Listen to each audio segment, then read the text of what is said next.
بسم اللہ الرحمن الرحیم۔ السلام علیکم، میں منیر شاکر۔ پہلے بات کی تھی کہ انسانی زندگی کی دو سطح ہیں، ایک حیوانی ہے، اس پر بات ہو چکی۔ تو اب دوسری جو سطح ہے وہ انسانی ذات ہے، جسے نفس کہتے ہیں، تو اس پر بات کرتے ہیں۔ یہ جو سطح ہے یہ حیوانی یا طبعی زندگی سے بلند و بالا ہے۔ اس زندگی کا حامل انسان جسم نہیں ہوتا، بلکہ ایک اور شے ہے جسے انسانی ذات یا نفس ہیومن پرسنالٹی کہا جاتا ہے۔ انسانی ذات قوانین طبعی کے تابع نہیں ہوتی، لیکن قوانین کے احاطہ سے یہ بھی باہر نہیں ہوتی۔ اس کے لیے ایک اور ضابطۂ قانون ہوتا ہے جنہیں مستقل اقدار پرماننٹ ویلیوز کہا جاتا ہے۔ دیانت، امانت، صداقت، جائز و ناجائز کی تمیز، حق و باطل کا امتیاز وغیرہ کا تعلق انہی اقدار سے ہے۔ موٹی سی بات بتاؤں کہ یہ جو مستقل اقدار ہیں یہ اللہ تعالیٰ کی صفات ہیں، اور سورۃ بقرہ کی آیت نمبر 138 میں ہے نا، صبغۃ اللہ کا رنگ اپناؤ، تو وہ یہی صفات کو اپنانا ہے، یہی ان کو اپنانا ہے۔ ہر بندے نے اعلیٰ حد بشریت اللہ تعالیٰ کے جو اسماء الحسنہ ہیں ان کو اپنانا ہے، ورد نہیں کرنا۔ ورد کرنے سے کچھ نہیں ہوگا، ان کو عملی طور پر اپنے اندر اپنے اوپر ان کو اپنانا ہے، بس سیدھی سی بات ہے، یہ موٹی سی بات ہے۔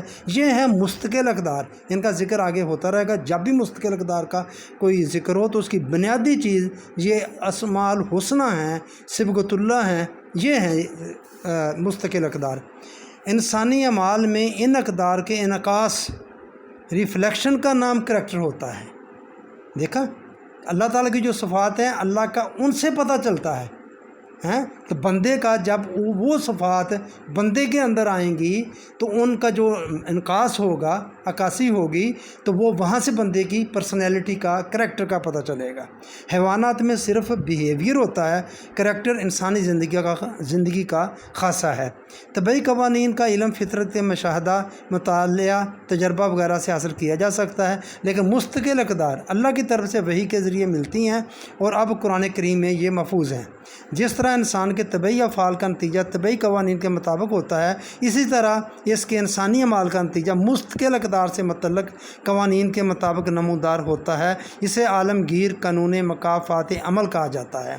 انسان کی جس منفرد خصوصیت کو اس کا اختیار و ارادہ کہا جاتا ہے، وہ در حقیقت انسانی ذات کی خصوصیت ہے۔ مستقل اقدار کے مطابق زندگی بسر کرنے سے انسانی ذات کی نشو و نما ہوتی ہے، وہ اگلے درجے میں جانے کے قابل ہو جاتی ہے۔ اگلے درجہ کون سا؟ جنت میں جانے کے اہل ہو جاتی ہے، اور ان کی خلاف ورزی سے اس میں ضعف اور کمزوری واقع ہو جاتا ہے۔ نشو و نما یافتہ ذات کی ایک پہچان یہ بھی ہے کہ ایسے انسان کا ارادہ مستحکم ہوتا ہے، یہ پہچان ہے اس کی۔ میں ایک اور پہچان بھی بتاؤں گا انشاءاللہ، تو یہ فی الحال اس کی یہ بھی ایک پہچان ہے کہ انسان کا ارادہ مستحکم ہوتا ہے۔ یہی نشو و نما یافتہ ذات طبعی جسم کی موت کے بعد آگے چلتی ہے۔ یہ ذات جس کی جو انسان جانوروں سے، حیوانات سے الگ چیز ہے، اسے حیات آخرت کہا جاتا ہے۔